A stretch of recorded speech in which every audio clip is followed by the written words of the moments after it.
On this day, October 20th, 1603, the rebellion of the Chinese in Manila was ended. 20,000, at least, ethnic Chinese were massacred by a combined force of Spanish, Filipinos, and Japanese. The Japanese, apparently, being quite vicious in putting down the rebellion. 1603 wasn't very long after the Spanish had acquired Luzon, the largest island in the Philippines. At the time, there were only a few thousand Spaniards in Manila and the surrounding areas. They hadn't yet conquered all of the Philippines by this point. Mindanao still lay outside of the Spanish crown. But Manila was already the capital. At the time, somewhere in the region of 25,000 Chinese lived in Manila. Most of them traders, artisans, and being very close to China, China was interested, or certain mandarins in the Chinese state were interested in Manila. At this point, Manila had become a great trading post, a place where Spain was able to trade directly with China, which was the whole point of Columbus's travels to the Americas. But the problem was, being outnumbered so greatly by ethnic Chinese, and having the Chinese state right there, many Spaniards were worried. Not only by the Chinese, but by Japanese as well. There had been threats made by Japan to invade the Philippines. Japanese pirates had infested the waters around Luzon, which is how many of the Japanese came into the employ of the Spanish government in the Philippines. It's not really known why a rebellion of the ethnic Chinese started, but it seems from Chinese and Spanish sources that the Chinese in Manila believed that the Spanish wanted to massacre them. And so it became a fulfillment of prophecy in some ways. They thought they were going to be massacred, so they rebelled to prevent the massacre, which was then unleashed by the Spanish against the ethnic Chinese. The local Filipinos had no love for the Chinese either, and they gladly joined in, massacring many thousands. As I said before, the Japanese who had been in the employ, the mercenaries, also viciously put down the rebellion.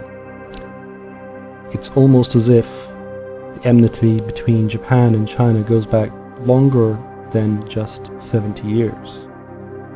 It seems it's an ancient thing. How it all started is a bit of a mystery, but there are some clues.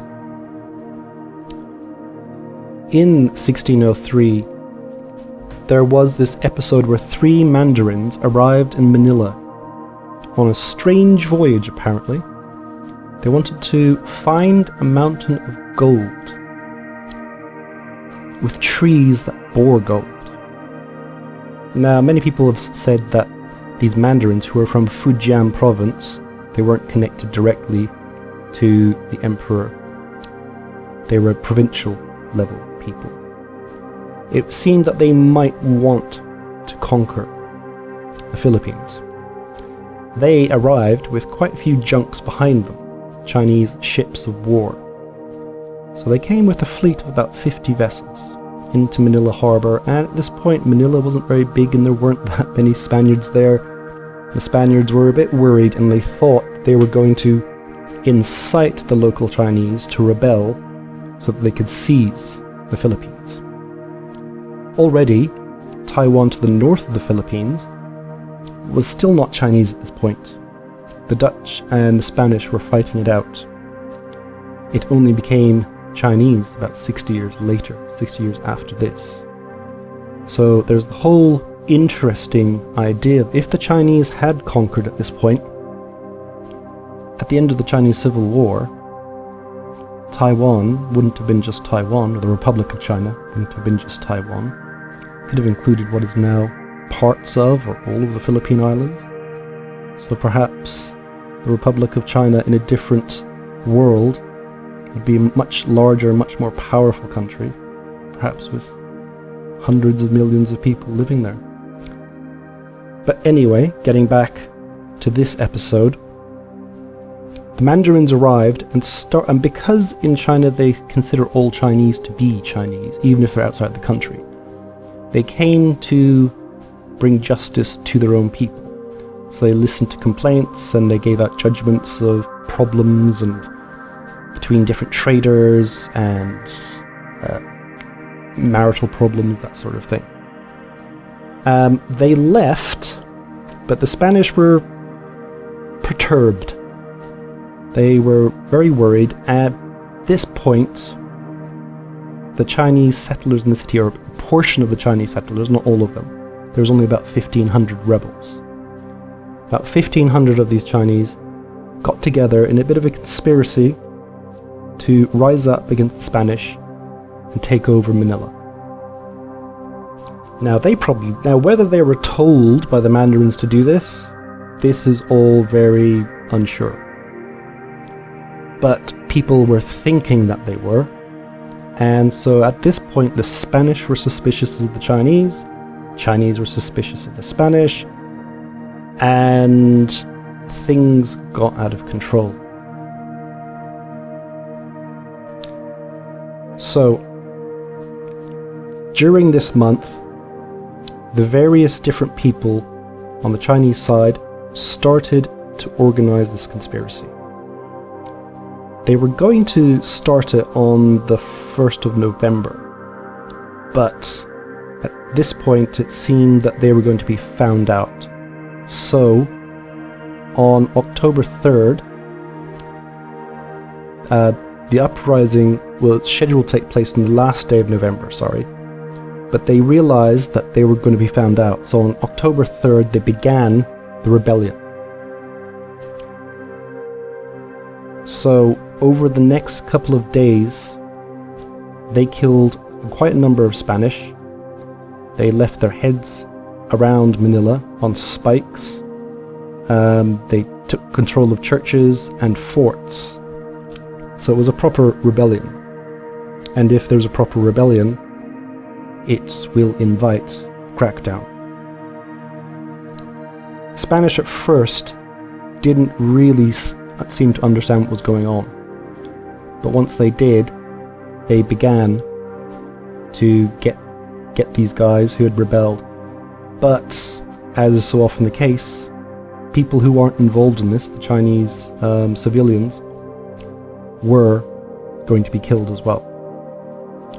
So about 1,500 natives, Spanish and Japanese, were sent in to deal with these people. They killed almost all of the Chinese population of Manila. After this, the Chinese emperor found out and was outraged. Problem was, though, he was making quite a profit from trade with the Spanish. So he came up with an ingenious idea to say that Chinese people outside of China aren't Chinese because they've forsaken their forefathers. So it was swept under the rug. After a few months of tension, it was over. But this wasn't the only massacre of Chinese in Manila. 30 years later, another 20,000 Chinese were massacred in a similar sort of event, although it was different. It didn't involve the three mandarins. And so, on this day, October 20th, the rebellion of Chinese in Manila was ended. If you like these videos, subscribe, like, comment, and come back tomorrow.